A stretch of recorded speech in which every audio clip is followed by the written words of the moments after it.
Welcome to Life Planning 101, brought to you by Smart Money Group and Kennedy Financial Services in Eastland, Texas. Tune in every week as we share important information to help you and your family live life on purpose. Insurance, investments, legacy and tax planning, and much more. All covered now on Life Planning 101. Good morning and welcome into Life Planning 101. My name is Angela Robinson with Smart Money Group and Kennedy Financial Services right here in the brisk town of Eastland, Texas this morning. Yes, it is December in 2023 and it is chilly. Well, I'll brag. Yeah, I think we're 39 now, but we're going to be up in the 60s today. So I can't complain too long, but it is a beautiful December today. And we are going to be talking about the season because it is the season to talk about charitable gifting. Obviously, if you have giving on your heart, this is something that you should be thinking about all the time. But I don't know. There's just this little story of this baby boy in a manger that was gifted to us to, perhaps be the greatest gift of all time, to bring to light that maybe we should be thinking about where our focus is in life and what we're actually doing. So 'tis the season, right? Money should be in your head, not in your heart, as Jonathan Swift so positively says and so truthfully says. And so what we're going to be talking about today on the show are 12 tax-smart charitable giving strategies. There was actually a great article put out by Schwab that I came across. And so this is going to be in our newsletter this week. If you're not signed up for our newsletter, make sure you go online, www.kennedy-financial.com.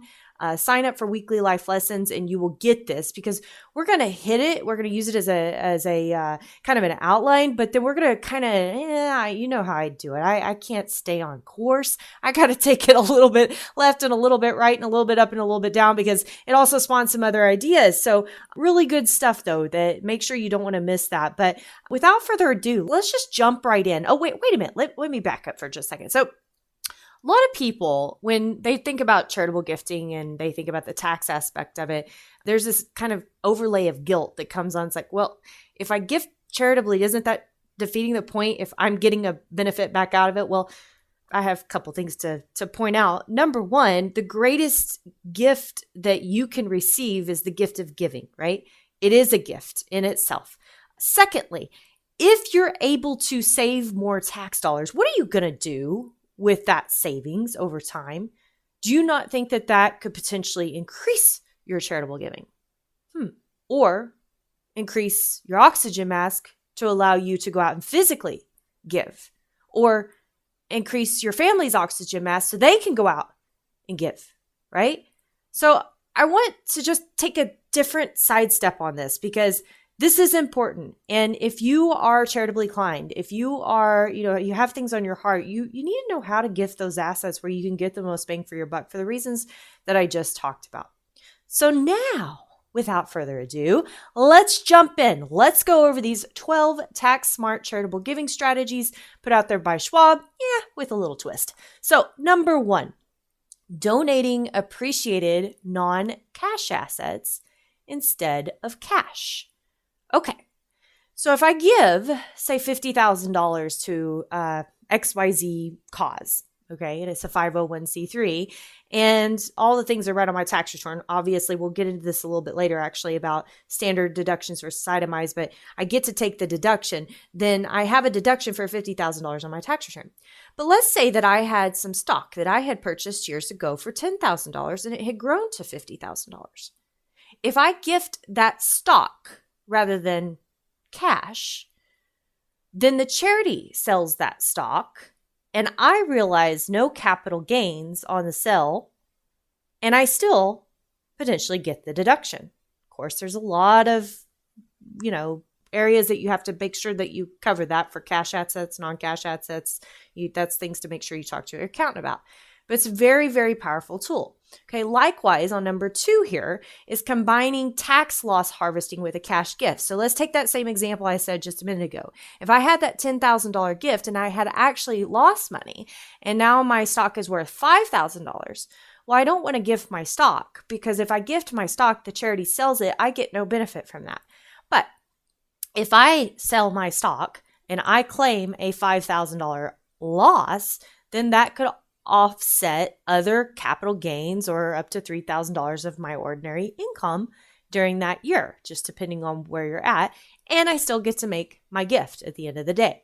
Okay. So it's really important to think about what assets that you're using, because you can always replace them. Say, well, I don't want to take from my investments. Well, send the assets out and replace it with cash. And then you get to start fresh on what you really want to be able to do. And by the way, it's a great environment for that, right? Buy low, sell high. Lots of things on sale right now. So that's really important. Number 3, giving private business interest. So similarly, just like you can with stock, you can also give interest in your business, whether it be C Corp, a limited partnership, a LLC. There's some other things there. You got to be careful with an S corporation. But what this does is, especially if your business is significantly increased in value, you might be able to get a large deduction for it, and then the charity's receiving an annual income. If you're going to be selling your business, this is a great strategy.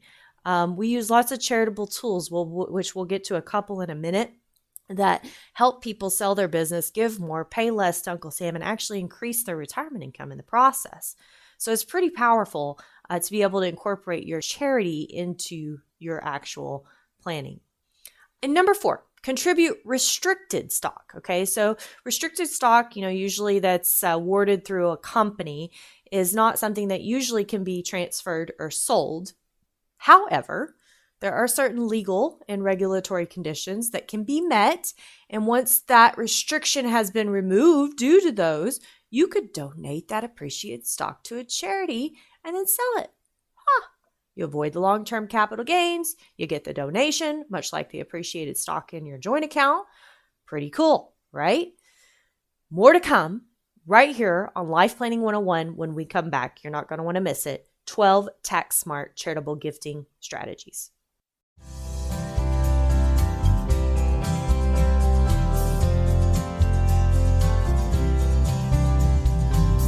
So I read something recently. It said, what dissatisfaction do you have about the world that you can do something about? What is the place where you want to and can make a difference? I thought that was a very powerful question, and goes hand in hand with what we're talking about today, is how to really maximize your tax savings out of your charitable gifting so you could give more or do other things with that tax savings that need to be done. Pretty powerful. We've been through 4. If you missed the first segment, please go back and visit those. This is also going to be on our website, www.kennedy-financial.com. Sign up for our weekly life lessons. These were coined by Schwab, and of course the show will be a little bit of a twist, but the details are really good on the actual paste article here. So let's get on to number 5, bunching charitable contributions in one tax year. Okay, so we got this nasty big standard deduction. Well, I guess that's how you look at it. Some people think, oh, that's a nice big standard deduction. But for those that are already been charitably inclined, it really didn't do any good. In fact, it just really, in essence, made most of your charitable contributions potentially not any benefit to you. So, for example, if you're married and you're filing jointly, you have a standard deduction of $27,700. Let's assume that you give $20,000 a year to charity and your taxes for your real estate, your property are $10,000. So that's all you get to itemize. Okay, so at the end of the day, you really only have $2,300 of benefit that you actually get to write off in the difference between your charitable gifting and your property taxes and that standard deduction. Okay, so this is where bunching becomes very important, because if I am able to take 2 years of charitable gifting and pile them on top of each other, so say I had that $30,000 of standard deduction that's really only giving me $2,300 of benefit, and now I add another $20,000 on top of that, that $20,000 could be purely tax deductible. That is powerful. A lot of people say at this point, well, I don't really want to hand out that cash right now, or, I want my charity to receive it over a year, or I don't want to not give all year long. What can I do there? This is where, and I believe it's actually brought up in here at another point, a donor advised fund comes into play. So these are really cool. A donor advised fund, in a nutshell, is basically like having your own family foundation for very low cost. And it's not a family foundation, so it doesn't have all the nasty rules of said family foundation. Obviously, it's not yours, so there's going to be other limitations to it, which you need to discover, but they're fairly simple. You can open a very, very simple one like Schwab or Fidelity or those, any of the big boys. You can actually do it through the community foundations. Of course, some of that's limited because they require you to give so much within a certain area. Other charities have them. Same thing, though. They require so much you to give within that 501c3. But the goal is that you could put the money or go back, stock that's appreciated into that donor advised fund this year, get that deduction, and then actually pay that out over the next 12 months, pay it out over the next 10 years, or you could leave it invested and have it growing for your grandchildren to be able to treat that as a foundation when you're gone. Or better yet, you could use that as some legacy training, which we'll get to here in just a minute. So very powerful tool. Really think about bunching your charitable contributions. And by the way, time value money is powerful because even if you're getting a lot of charitable contributions in one year, you really need to be thinking about if I'm getting it ahead of time and my savings account is earning 4.5% or 5%. So I saved that money having to go to Uncle Sam for another 12 months. That's worth a lot. Okay. So that's very important to think about. Number 6, combining charitable gifting with investment portfolio rebalancing. Yeah, we touched on this just a tiny bit in the first segment. The reality is that you may have some assets that need to be repositioned in your portfolio.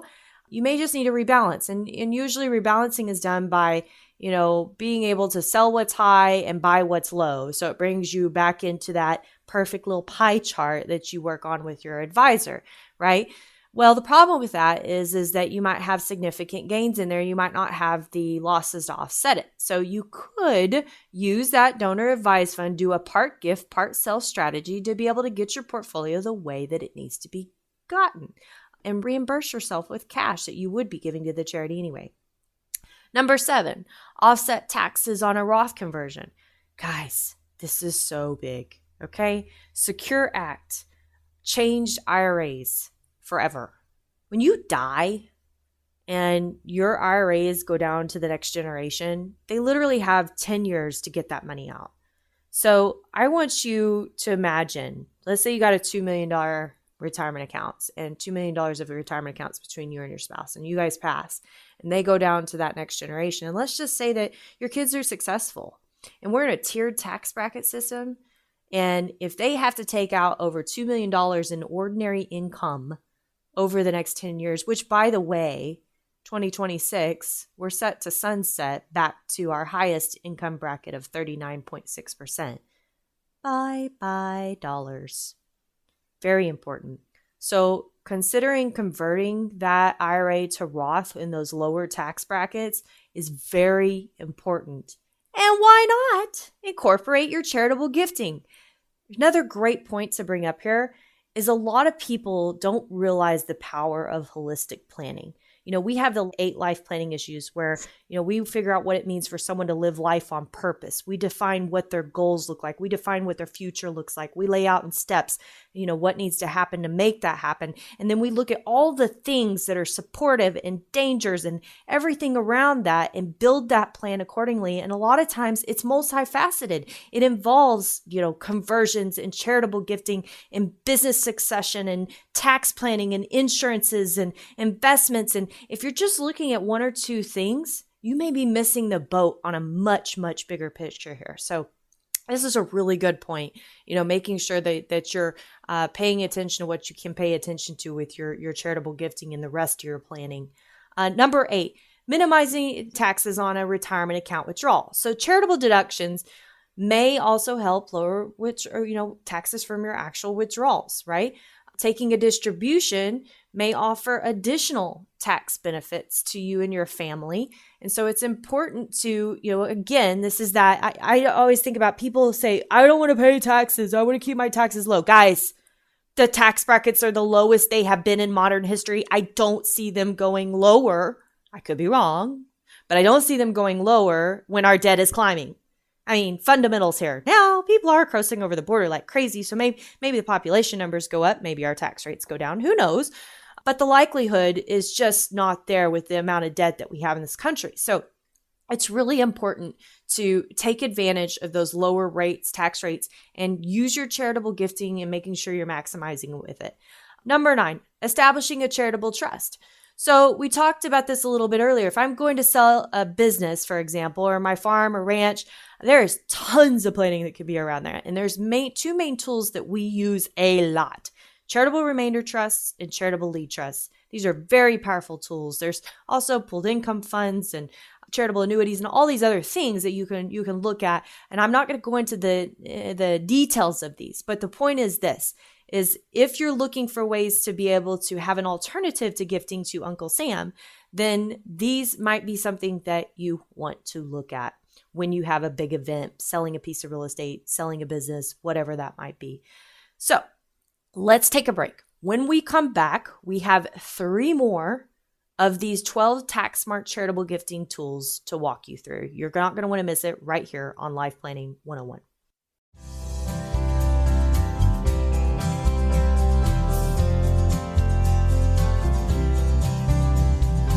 Welcome back to Life Planning 101. We are trying to help you be tax smart about your charitable giving so you could give more.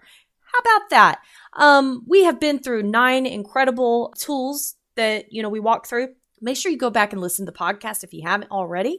And we're going to hit on the last 3. And also, this article that actually inspired this radio show was done by Schwab. So we have a connection to that article that's going to be in our weekly life lessons this week. And it's pretty detailed. And so I know we go rapid fire here. It's like drinking from a fire hose. So you have that to be able to refer back to. And I think that's really important. Let's dive in. Number 10. Naming a charity as an IRA beneficiary. So before the break, we talked about the Secure Act and how that permanently, can I say permanently? Because nothing's really ever permanent in Washington, but currently has changed the rules on IRA distributions for the next generation, where they are taking that out over the next 10 years. So here's some food for thought. Are you doing some holistic estate planning? Are you looking at ways to get your children the most tax efficient assets? This isn't just estate taxes, guys. This is IRA. Being an IRA beneficiary could be just as bad as an estate tax, because it's basically a 40% tax rate for some people. So naming a charity as an IRA beneficiary, or naming a charitable trust that there could be future benefits to your grandkids or your kids, could be very powerful tools in this arena. Number 11. Supplement your giving strategy with a donor advised fund. So we talked about this a little bit earlier, how powerful donor advised funds are. As I mentioned, these can be very vanilla. They can also be very complex. We have worked with all kinds of donor advised fund firms, from community foundations to independent charities to financial institutions that have a sponsor like Schwab or Fidelity, to American Endowment Foundation that accepts, real assets like real estate and business assets and different things to that nature. So this is a very powerful tool to be able to get money to charity before you sell an asset and realize those capital gains. And I highly recommend that if you have any charitable inclinations, you have any type of liquidation event coming down the road, you are exploring what your options are for this. And number 12, satisfying an IRA RMD through a QCD. Good Lord, that's a lot of acronyms. An IRA, so that's individual retirement account. RMD, so that's a required minimum distribution, through a QCD, which is a qualified charitable distribution. Let's put that in layman's terms. How about you? All right, so retirement accounts. When you reach the ripe old age of, I think it's like 72 this year. I got to get out the chart because this is another thing the Secure Act complicated. But when you reach a ripe old age, the government says that you can no longer let those assets just sit there and accumulate and accumulate and accumulate without paying taxes. You have to start taking them out to pay taxes on them. So you are required to take a certain distribution amount based on your life expectancy from there on out. Well, there's something that you could do here. Qualified charitable distributions are a direct distribution from your IRA to a philanthropic cause, and it basically doesn't even show up on your tax return. It's not an itemized deduction. So remember I was talking about that earlier, where your standard deductions really are wiping out a lot of your charitable gifting? This is cool. because if you have to take that money out of your IRA anyway, and it's going to show up on your tax return, and then you have to take a standard deduction, then you might not get a lot of benefit. But if you send that money straight to a qualified charitable distribution, that money that would show up as income on your tax return from that IRA, it no longer shows up. Now, it'll be there in the left side, and it'll probably say QCD. That's how most accountants do it, but it's not going to be reportable income. That is powerful. And individuals age 70 and a half can actually do this, okay? And you can give up to $100,000 per year or up to $200,000 for couples that are filing jointly. Pretty dang cool. This is also a great way to plan for that future tax bomb with your IRA. Love it. So we've been through a lot today. It is the Christmas season. It is the end of the year. There is a lot going on. And you know what I would say to you is you may be sitting there thinking, man, this all sounds great, but I just don't have the time. Get your act in order in January. Stop waiting until the last minute to do everything. How do you like them apples? But seriously, guys, if you aren't being tax smart with your charitable gifting, you're missing the boat. There's some very powerful planning that can be done with your philanthropic efforts. So make sure that you have someone that's helping you from a holistic picture, holistic nature, knows your goals, knows what it means for you and your family to live life on purpose, understand what your oxygen mask needs to look like, what your family's oxygen mask needs to look like, so you can maximize every single dollar that you are giving to someone else or something else. With that, my name is Angela Robinson with Smart Money Group and Kennedy Financial Services right here in the great town of Eastland, Texas. God bless you. Merry Christmas. And join us right here next week on Life Planning 101. Thank you for joining us for Life Planning 101, brought to you by Smart Money Group and Kennedy Financial Services. If you have questions, you can email them to lifeplanning@kennedy-financial.com. Don't forget to learn how our sister company can assist you with all of your tax, bookkeeping, and consulting needs. You can find out more at briscoeandassociates.com. Be sure to tune in next week for more Life Planning 101. The opinions expressed herein are those of the firm and are subject to change without notice. The opinions referenced are as of the date of publication and are subject to change due to changes in the market or economic conditions and may not necessarily come to pass. Any opinions, projections, or forward-looking statements expressed herein are solely those of the author, may differ from the views or opinions expressed by other areas of the firm, and are only for general informational purposes as of the date indicated. Securities offered through Calton & Associates Incorporated, a registered investment advisor, member FINRA SIPC. Investment advisory services offered through Smart Money Group LLC. Kennedy Financial Services and Smart Money Group LLC are separate entities and are not owned or controlled by Calton & Associates Incorporated.